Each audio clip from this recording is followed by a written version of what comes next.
अस्सलाम वालेकुम वरहमतुल्लाहि वबरकातुहू। तो कैसे आप सब? उम्मीद करती हूँ आप सब खैरियत से होंगे। आप सबकी दुआओं से अल्हम्दुलिल्लाह मैं भी बिल्कुल ठीक हूँ।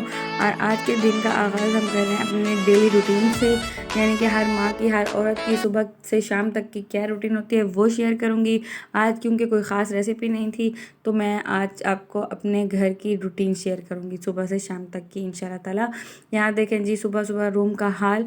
आज ये मैंने रूम क्लियर करना था, बेडशीट चेंज करनी थी, तो मैंने कहा आपको दिखाऊं कि हर माँ और हर औरत का सुबह सुबह का यही काम ही होता है। बच्चों को स्कूल भेजने के बाद ना पहले पहले अपना बेडरूम सेट करना, उसके बाद जी किचन में जाके बस सारा दिन का काम करते रहना। तो ये बिफ़ोर आपने देखा था, यहाँ आप आफ्टर के लुक देख लें, उसके बाद हम चलते हैं जी किचन में। तो ये मैं आफ्टर दिखा ही रही थी कि लाइट चली गई। तो ये देखें, मैंने अल्हम्दुलिल्लाह अपनी बेडशीट चेंज कर ली और अपना रूम अल्हम्दुलिल्लाह बहुत अच्छे से साफ़ सुथरा जितना मुझसे हो सका वो कर लिया। उसके बाद जी हम जाएंगे किचन में, तो जो नाश्ते का काम छोड़ा था दरमियान में उसको भी क्लियर करेंगे, और बिफ़ोर एंड आफ्टर अपना किचन भी मैं आपको दिखाऊंगी, और साथ साथ अपने दिन का जो हम गुजारते हैं जैसे जिस तरीके से वो भी शेयर करती रहूँगी। क्योंकि आज कुछ मैंने ख़ास नहीं बनाना था, दाल कीमा ही बनाना था, तो वो पहले आपसे शेयर कर चुकी हूँ। तो जैसे कि मैंने अपने पिछले व्लॉग में आपको कहा था कि दावत के बारे में, तो उसकी जो कुछ बातें मेरे से क्लियर नहीं हो पाई थी तो वो मैं आपसे क्लियर करूँगी कि दावत देगों से नहीं, 8-10 खानों से नहीं, अच्छे अखलाक से भी हो सकती है। तो आप प्लीज़ किसी को अगर अच्छा अखलाक ही दे देंगे ना, यही सबसे बड़ी दावत होती है किसी की ना।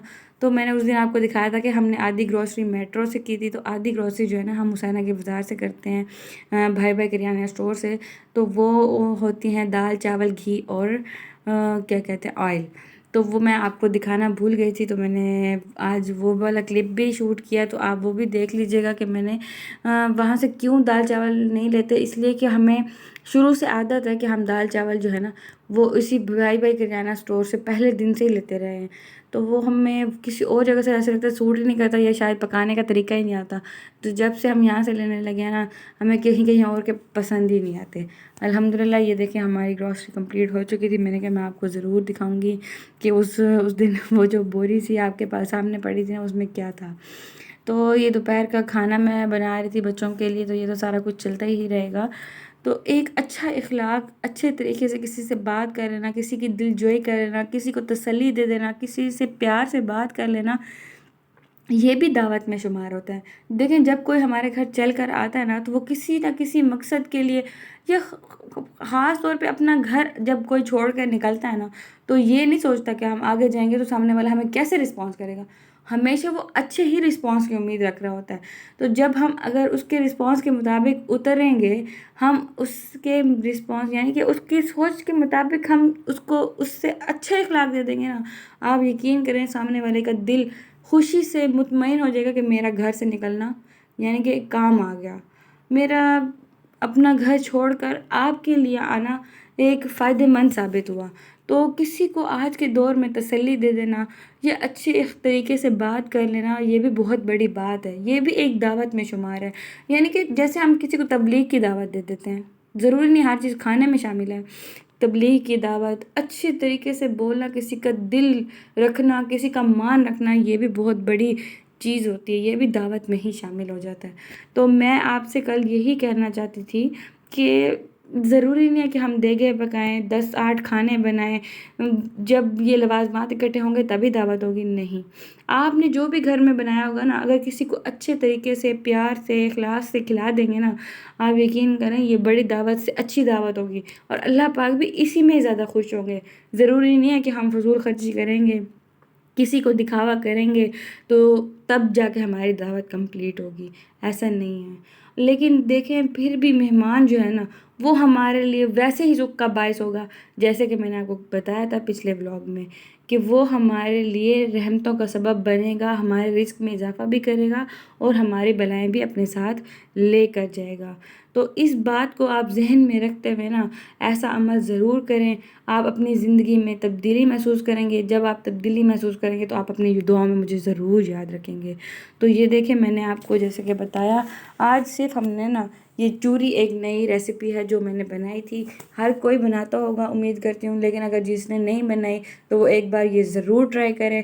मैं ये इस तरह सूखी रोटी यानी कि बिना घी के खुश्क रोटी बना लूँगी मोटी मोटी।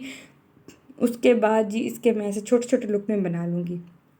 उसके बाद हम इसमें काफ़ी सारा ना देसी घी शामिल करके ना इसको अच्छी तरह, हमारी ज़बान में कहते हैं, मंध लेंगे रोटी को ना, देसी घी में मसल लेंगे अच्छे तरीके से। जैसे कि हम शोरबे में रोटी के बारीक बारीक लुकमे करके डिप करके चम्मच से खाते हैं ना, तो ये हम वैसे घी में इसको अच्छी तरह से मसल लेंगे। ये बिल्कुल सॉफ्ट और इतनी ऐसे गीली गीली घी में ना बहुत मज़े की बनती है।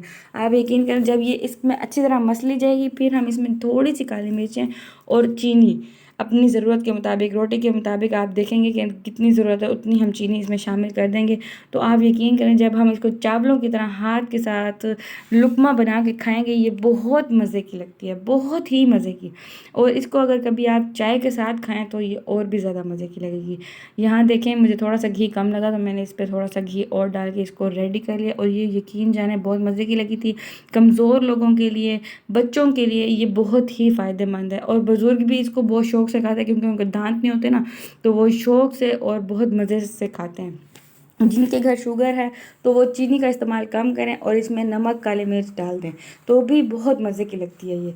और जब दोपहर को बच्चों ने माशाल्लाह हैवी खाना खा लिया, तो रात को उनकी दिल यानी कि उनको हैवी कुछ और खाने का, पेट भर के खाने का दिल नहीं था, तो मैंने उनको, हमारे पास ये फ्राई आलू लेफ़्ट ओवर रखे हुए, तो मैंने उनको इसके सैंडविच बनाकर इस तरह दे दिए थे। फ्राई आलू हम बनाते हैं जी, सिर्फ आलूओं को बारीक बारीक काट के उसमें नमक मिर्च हल्दी डाल के ना, उसको ऑयल डाल के थोड़ा सा हम उसमें पानी शामिल करते हैं और वो स्टीम में ही बन जाते हैं इस तरह। वो थोड़े थोड़े क्रिस्पी भी होते हैं, थोड़े थोड़े सॉफ्ट भी होते हैं, बहुत ही मज़े के बनते हैं। वो भी बच्चे और बूढ़े सब शौक़ से खा लेते हैं। तो उसकी भी रेसिपी किसी दिन अगर आप कहेंगे तो मैं ज़रूर आपसे शेयर कर दूँगी। यहाँ देखिए, बच्चों के लिए सैंडविच भी रेडी हो चुके थे, और मैंने आज दोपहर को फ्रूट चाट बनाई थी, उसकी मैंने रेसिपी आपसे शेयर नहीं की मैंने, क्योंकि बिल्कुल सिंपल सी सादा सी बनाई थी। तो मैं, अगर कहेंगे तो मैं ज़रूर उसकी भी रेसिपी आपके साथ शेयर कर दूँगी। तो बच्चों को मैंने डिनर में ये सब कुछ दिया। अल्हम्दुलिल्लाह बहुत अच्छा दिन हमारा गुजरा। और रात का व्यू मैं आपको अपने घर का ज़रूर दिखाऊंगी। सब माशाल्लाह ईशा की नमाज़ में मसरूफ़ थे, तो मैंने यहाँ थोड़ा सा ये क्लिप आपके लिए लिया कि रात का टाइम हमारे घर कैसा गुजरता है। बस कुछ ही दिन है ये चारपाइयाँ, जब सर्दियाँ आएंगी तो फिर ये हमारा सेन बेरौनक हो जाएगा, सब अपने अपने कमरों में घुसे होंगे। उम्मीद करती हूँ आज का ये छोटा सा व्लॉग आपको ज़रूर पसंद आएगा। अपनी दुआ में मुझे याद रखेंगे, अपना बहुत सारा ख्याल रखेंगे। ओके जी, अल्लाह हाफिज़।